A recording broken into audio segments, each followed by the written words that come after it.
Shalom Bapak Ibu Saudara, bagaimana kabar Bapak Ibu Saudara semuanya? Saya selalu berdoa dan berharap kita tetap dalam perlindungan dan penyertaan Tuhan. Sampai kita berjumpa dengan Tuhan kita, Yesus Kristus. Inilah iman pengharapan kita, orang-orang yang telah dipilih, dipanggil oleh Tuhan untuk menerima hidup yang kekal. Amin Bapak Ibu Saudaraku. Bersyukur jika hari ini kita bisa memasuki di bulan Mei tahun 2026, di minggu pertama. Tidak semua orang bisa memasuki hari ini. Bersyukur jika kita diberi kesempatan oleh Tuhan untuk menikmati yang baik-baik dari Tuhan. Karena Tuhan sudah berkata, rancanganku adalah rancangan damai sejahtera, bukan kecelakaan. Rancanganku adalah rancangan damai sejahtera, bukan kecelakaan. Ini yang menjadi kekuatan kita. Dari awal penciptaan Tuhan berkata, dari hari pertama sampai hari yang ketujuh, hari Sabat, Tuhan selalu mengakhiri dengan semuanya baik. Berarti segala yang Tuhan ciptakan semuanya baik. Baik untuk siapa saudara? Untuk kita sebagai manusia ciptaannya. Jika dari awal Tuhan menciptakan segala sesuatunya itu baik, kita juga harus yakin bahwa apapun yang terjadi dalam hidup ini, semuanya baik dalam kuasa Tuhan. Amin. Walaupun dalam hari-hari yang kita lewati, seringkali kita melihat sesuatu kok bisa seperti ini ya. Tidak seperti yang kita harapkan, tidak seperti yang kita inginkan. Ini satu fenomena rahasia. Sehingga firman Tuhan berkata, kemuliaan Tuhan adalah merahasiakan segala sesuatu. Dan kemuliaan raja-raja adalah menyelidiki sesuatu. Jadi jika hari ini kita merenungkan firman, kita memahami kebenaran firman, di situ kita bisa belajar dari karakter pribadi Tuhan sendiri. Jika kita belajar tentang ucapan Tuhan, perkataan Tuhan, firman Tuhan, berarti kita belajar tentang pribadi Tuhan. Selama kita mendengar firman Tuhan, berarti kita belajar tentang pribadi Tuhan. Amin Bapak Ibu Saudara. Oleh sebab itu mari kita terus antusias, tetap semangat menjalani hari-hari ini, walaupun pergumulan, tantangan, ujian, cobaan semakin tidak mudah Bapak Ibu Saudara. Tapi iman kita diuji dengan api, kata Tuhan. Ya, jika kita sudah mengalami ujian dengan api yang membakar, ya emosi kita, kadang kita masih bisa marah, kadang kita masih bisa emosi, kadang kita bisa tak terkendali oleh karena situasi. Hari ini firman Tuhan mengingatkan, bersyukurlah. Bahkan Yakobus berkata, berbagailah orang yang bertahan dalam pencobaan, sebab apabila ia sudah tahan uji, ia akan menerima mahkota kehidupan yang dijanjikan Allah kepada barang siapa yang mengasihi dia. Ini perkara yang luar biasa. Bapak Ibu Saudaraku, hari ini kita akan belajar firman Tuhan dengan satu tema, penolakan terhadap ucapan firman Tuhan. Banyak orang yang sudah mendengar firman Tuhan namun belum tentu mau menghidupi sampai akhir. Banyak orang yang sudah mengerti kebenaran namun mereka tidak bisa mengakhiri hidupnya dalam kebenaran, dalam firman. Di tengah jalan mereka tidak kuat. Oleh sebab itu Yakobus tadi mengingatkan kita untuk tetap kita berbahagia jika kita mengalami banyak pencobaan, ujian. Berbahagia di sini bukan berarti senang-senang, guyu, ketawa-ketawa. Namun berbahagia di sini kita mensyukuri bahwa kapasitas kita, iman kita semakin dimurnikan, semakin luar biasa di mata Tuhan. Bukankah hidup ini adalah tantangan? Bukankah hidup ini adalah satu kesempatan yang Tuhan berikan untuk kita menunjukkan bukti kasih kita kepada Tuhan? Jika Dia Tuhan yang luar biasa saja, Dia mau turun ke dunia untuk membuktikan kasih-Nya kepada kita. Yesus turun ke dunia untuk membuktikan kasih Tuhan kepada manusia. Banyak mereka yang masih belum mau percaya. Jika Yesus saja sudah jujur membuka siapa dirinya, aku adalah terang, aku adalah gembala yang baik, dan lain sebagainya. Bahkan dia menyatakan, barang siapa yang makan, minum, ya tubuh dan darahku, mereka tidak akan binasa selama-lamanya. Ibarat manusia, kurang apa Tuhan terbuka? Kurang apa Tuhan menyatakan dirinya? Namun masih banyak mereka yang belum mau percaya. Ini yang menjadi pertanyaan sampai hari ini, Bapak Ibu Saudara. Sehingga apologet-apologet Kristen yang sampai hari ini terus memperjuangkan, menunjukkan. Sebenarnya apologet itu tidak hanya sekadar membela, karena kebenaran tidak perlu dibela. Kebenaran itu perlu diungkapkan, dijelaskan terhadap mereka yang masih keras kepala belum menerima kebenaran. Jadi ini perlu digarisbawahi. Apologet Kristen, ya mereka tidak membela, tapi mereka menunjukkan. Mereka ingin bukannya sekedar menunjukkan, membuktikan dengan sejarah-sejarah yang ada bahwa Yesus Kristus adalah pribadi Tuhan. Dan hari ini kita akan melihat bagaimana ketika manusia menolak ucapan, menolak firman Tuhan. Kita akan melihat di dalam Yohanes pasal 10 ayat 37 sampai 39.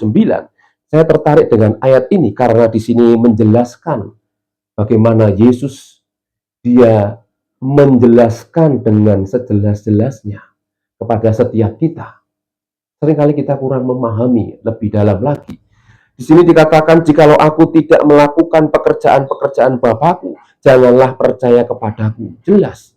Tuhan berkata, jikalau aku tidak melakukan pekerjaan Bapakku, ya pekerjaan Bapa, janganlah percaya kepadaku.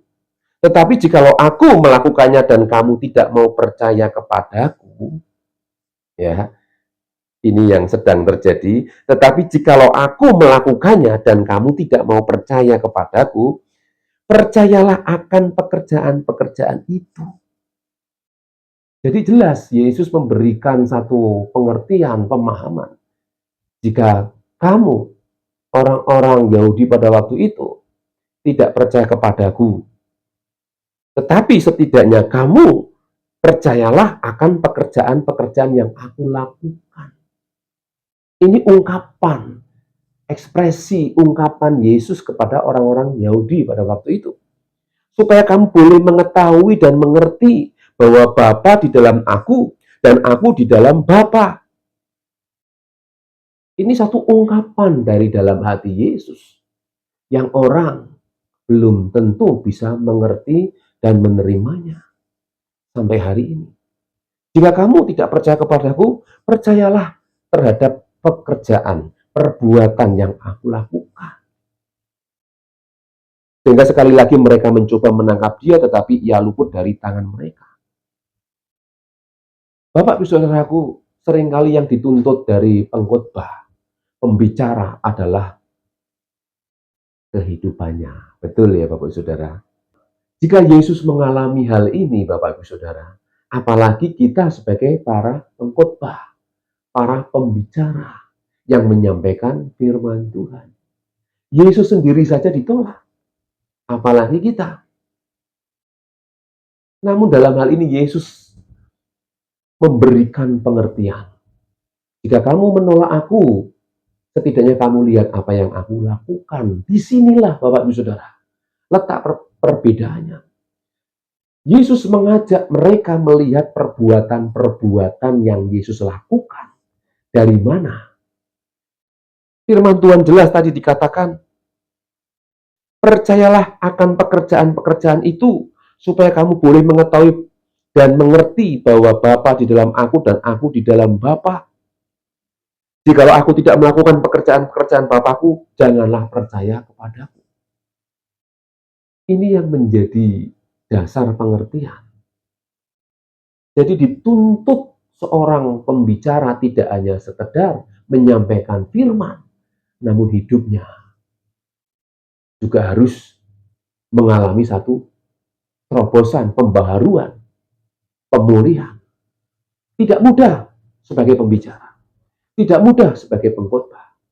Khotbah boleh luar biasa karena Tuhan pakai, tapi khotbah akan semakin luar biasa dahsyat ketika pengkhotbahnya hidupnya memang benar-benar dipimpin oleh Tuhan, diurapi oleh Tuhan.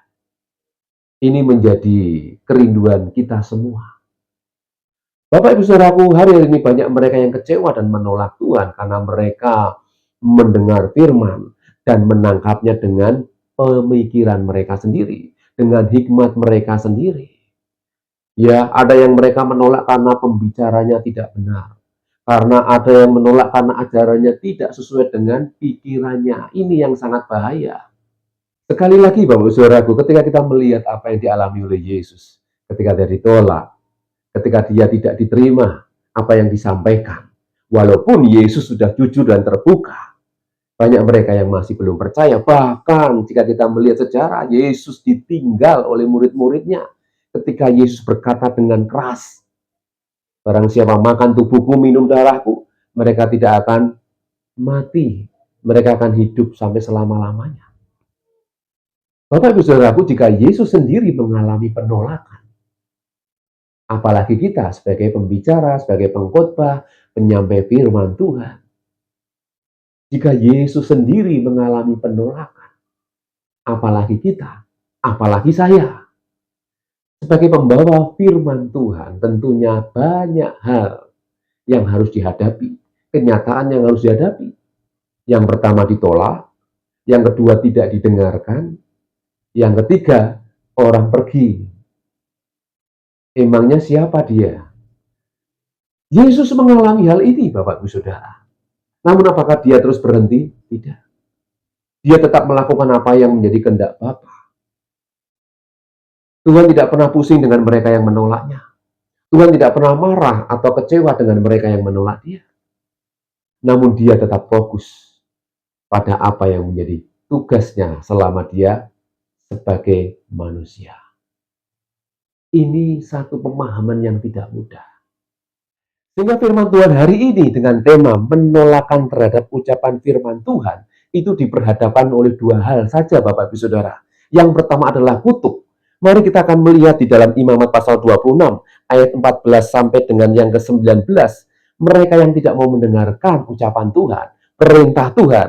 Mari kita akan melihat firman Tuhan ini. Firman Tuhan berkata, tetapi jikalau kamu tidak mendengarkan daku dan tidak melakukan segala perintah itu, jikalau kamu menolak ketetapanku dan hatimu muak mendengar peraturanku, sehingga kamu tidak melakukan segala perintahku dan kamu mengingkari perjanjianku, maka aku pun akan berbuat begini kepadamu, yakni aku akan mendatangkan kekejutan atasmu, batuk kering serta demam, yang membuat mata rusak dan jiwa merana. Kamu akan sia-sia menabur benihmu, karena hasilnya akan habis dimakan musuhmu. Aku sendiri akan menentang kamu, sehingga kamu akan dikalahkan oleh musuhmu, dan mereka yang membenci kamu akan menguasai kamu, dan kamu akan lari. Sungguh pun tidak ada orang mengejar kamu. Dan jikalau kamu dalam keadaan yang demikian pun tidak mendengarkan aku, maka aku akan lebih keras mengajar kamu. Dikatakan, aku akan lebih keras mengajar kamu sampai 7 kali lipat karena dosamu. Itu jika kamu dalam keadaan yang demikian tidak mau mendengarkan Tuhan. Ayat selanjutnya yang terakhir, dan aku akan mematahkan kekuasaanmu yang kau banggakan dan akan membuat langit di atasmu sebagai besi dan tanahmu sebagai tembaga. Cukup mengerikan Bapak Saudaraku. Ini bagi mereka yang tidak mau mendengar ucapan Tuhan, peringatan Tuhan, firman Tuhan di dalam perjanjian lama. Yang mereka terima adalah kutuk. Jadi dalam hal ini jelas, mereka yang menolak terhadap firman Tuhan, terhadap ucapan Tuhan, mereka akan menerima kutuk. Dikatakan langit seperti besi dan tanah sebagai tembaga. Ini satu ungkapan. Manusia tidak akan pernah bisa hidup tanpa ucapan Tuhan, firman Tuhan. Sebab segala sesuatu berasal dari ucapan Tuhan, firman Tuhan. Tuhan menciptakan alam semesta ini dengan firman-Nya, ucapannya. Oleh sebab itu manusia tidak bisa membanggakan dirinya selain kita sebagai ciptaannya membanggakan apa yang Tuhan sudah berikan. Amin Bapak Ibu Saudaraku, itu di dalam perjanjian lama. Mari kita akan melihat kebenaran firman di dalam perjanjian baru. Di dalam Lukas pasal yang ke-10 ayat 16. Barang siapa mendengarkan kamu, ia mendengarkan aku. Dan barang siapa menolak kamu, ia menolak aku. Dan barang siapa menolak aku, ia menolak dia yang mengutus aku. Ini adalah satu ungkapan, satu korelasi hubungan. Ketika Yesus dia datang sebagai manusia, dia menyampaikan apa yang Bapa perintahkan. Dia melakukan apa yang Bapa perintahkan. Sehingga Yesus berkata, apa yang aku lakukan, aku pikirkan, yang aku kerjakan, semua dari Bapa yang mengutus aku. Ini satu ungkapan. Ada hubungan antara pribadi Yesus sebagai manusia dengan Bapa yang memang mengutus. Sehingga kalimat mengutus ini, Yesus itu menghidupi Bapa sendiri. Sehingga ketika Filipus bertanya, tunjukkanlah Bapa itu kepada kami, Yesus memberikan pengertian. Bukankah kamu selama ini kumpul dengan aku, Filipus? Sebab aku dan Bapa satu. Amin, saudara? Iya. Bapa dengan aku satu. Jika kamu melihat aku, ya kamu melihat Bapa.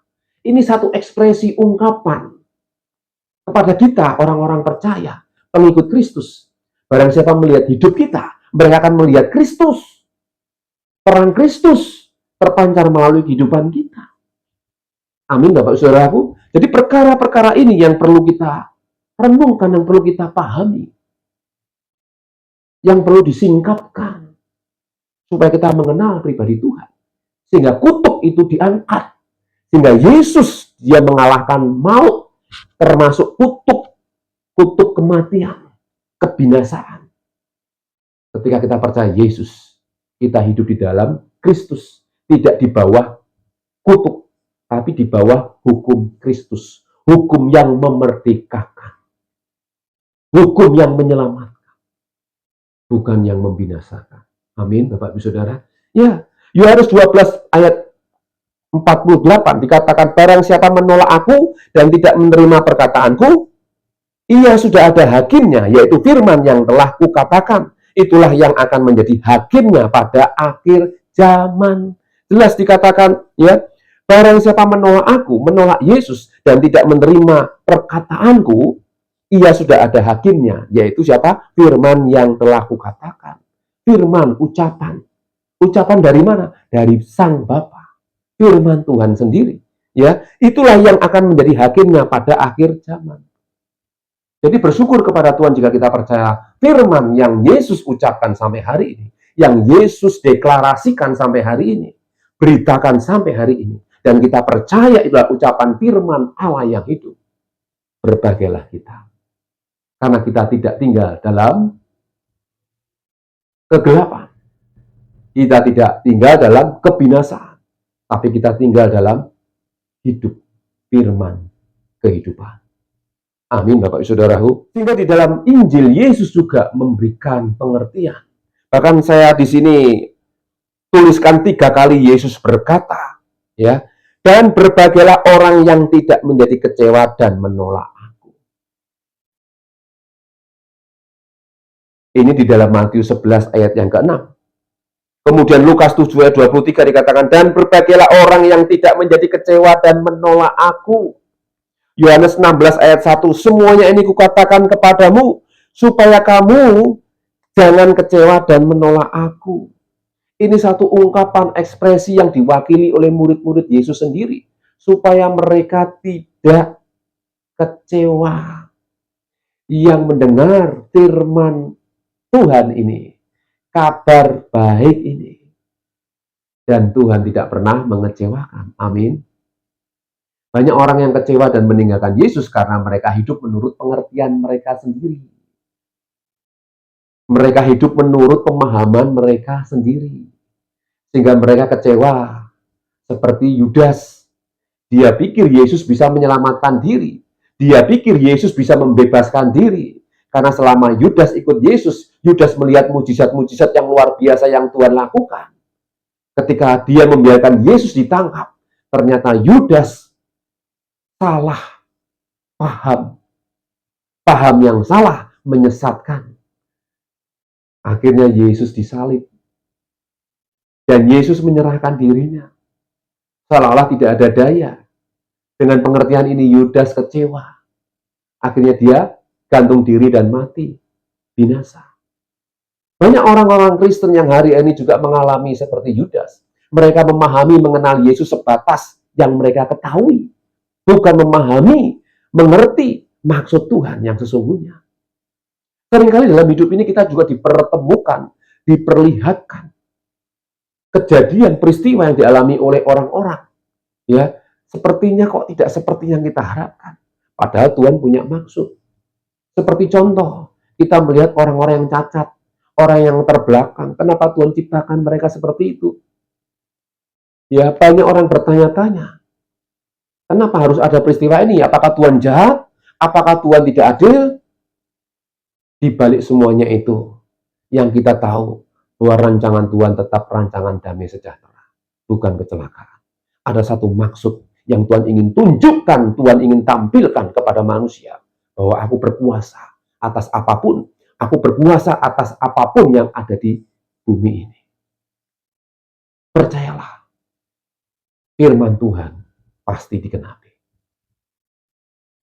Oleh sebab itu, sekali lagi janganlah kita kecewa, janganlah kita sedih, bahkan menolak Yesus. Karena apa yang disampaikan bukan berasal dari pengertiannya sendiri sebagai manusia. Namun dia melakukan apa yang Bapa perintahkan.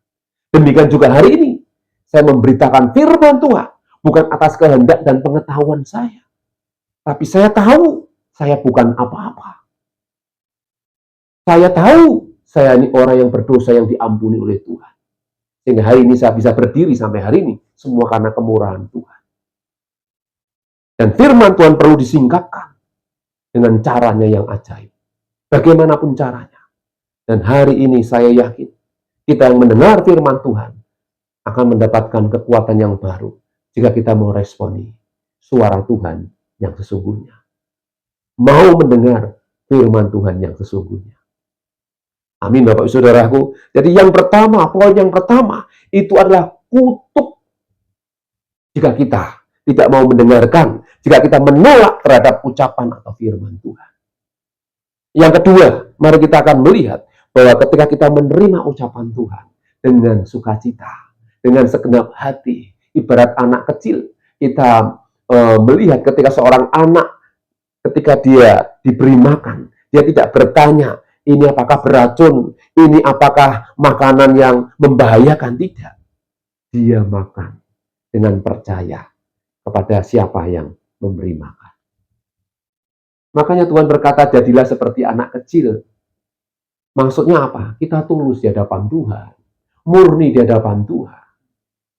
Amin Bapak Saudaraku. Poin yang kedua, mereka yang mau mendengarkan suara Tuhan, mendengarkan firman Tuhan, mereka akan menerima berkat. Mazmur 145 ayat 19-20. Ia melakukan kehendak orang-orang yang takut akan Dia. Ya, jadi ada poinnya juga di sini. Ia Tuhan akan melakukan kehendak orang-orang yang takut akan Tuhan. Tuhan aja mau melakukan apa yang menjadi kehendak orang-orang yang mengasihi dan takut akan Tuhan. Amin Bapak Saudaraku. Kemudian mendengarkan teriak mereka yang minta tolong. Tuhan juga mendengarkan mereka yang minta tolong. Jika hari ini masih ada yang punya pergumulan yang belum dijawab, tetap percaya dan tetap berseru dan berteriak kepada Tuhan. Tuhan pasti akan menolong tepat pada waktunya. Amin. Kemudian ketiga dikatakan dan menyelamatkan mereka. Amin. Tuhan tidak hanya sekedar menjawab doa, mendengar doa, tapi juga menyelamatkan kita. Tuhan menjaga semua orang-orang yang dikasihinya, orang-orang yang mengasihinya, tetapi semua orang fasik akan dibinasakan. Ini adalah berkat yang luar biasa. Tuhan masih berikan kita kesempatan, bahkan Ia mau melakukan apa yang menjadi kehendak kita, orang-orang yang takut akan Tuhan. Ya, Dia mau mendengarkan mereka yang minta tolong, bahkan menyelamatkan kita. Berbicara berkat tidak hanya secara materi atau kebutuhan daging, Bapak Ibu Saudara. Berbicara tentang berkat adalah ketika kita menerima keselamatan yang sesungguhnya. Ketika kita mengalami perjumpaan dengan Tuhan. Itu berkat yang tidak bisa dinilai dengan rupiah. tidak bisa dinilai dengan harta. Ketika kita mengalami perjumpaan dengan Tuhan, itu adalah harta yang paling luar biasa. Berkat yang paling besar, berjumpa dengan Tuhan. Banyak orang yang ingin ketemu Tuhan, tapi belum tentu bisa ketemu. Oleh sebab itu berbagailah jika kita masih diberi kesempatan untuk bertemu dengan Tuhan. Kapan kita bertemu? Ketika kita menghidupi firman Tuhan. Ketika kita tinggal dalam hadirat Tuhan. Tuhan masih melayakkan kita. Beri ketenangan, beri kedamaian. Tuhan masih memberikan kita nafas sampai hari ini. Amin, Bapak Saudaraku. Berkat yang luar biasa kata orang kesehatan. Betul. Kesehatan. Kesehatan jasmani, kesehatan rohani. Itu jauh lebih utama. Kenapa? Jika kita diberi kesehatan semuanya akan baik.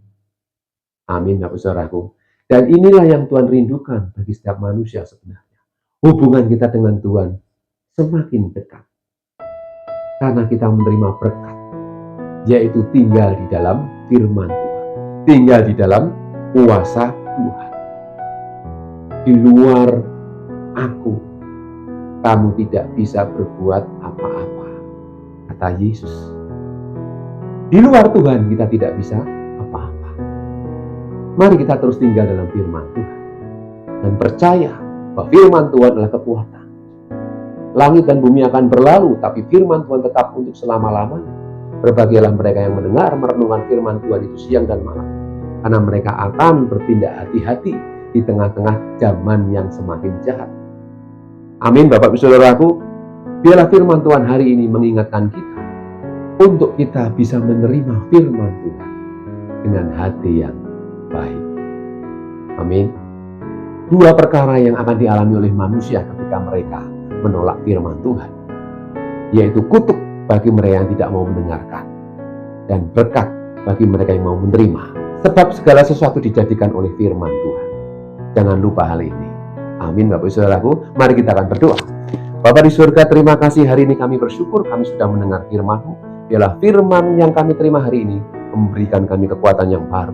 Bahwa segala sesuatu dijadikan oleh kuasa firman-Mu. Dan biarlah kami tinggal di dalam firman. Hari ini sampai selama-lamanya. Berkati kami semua yang sudah mendengarkan firman-Mu. Kuduskan hidup kami dengan firman-Mu. Kami serahkan hidup kami sepanjang hari ini. Dalam nama Tuhan Yesus kita yang mengasihi, Tuhan katakan bersama. Amin. Tuhan Yesus memberkati.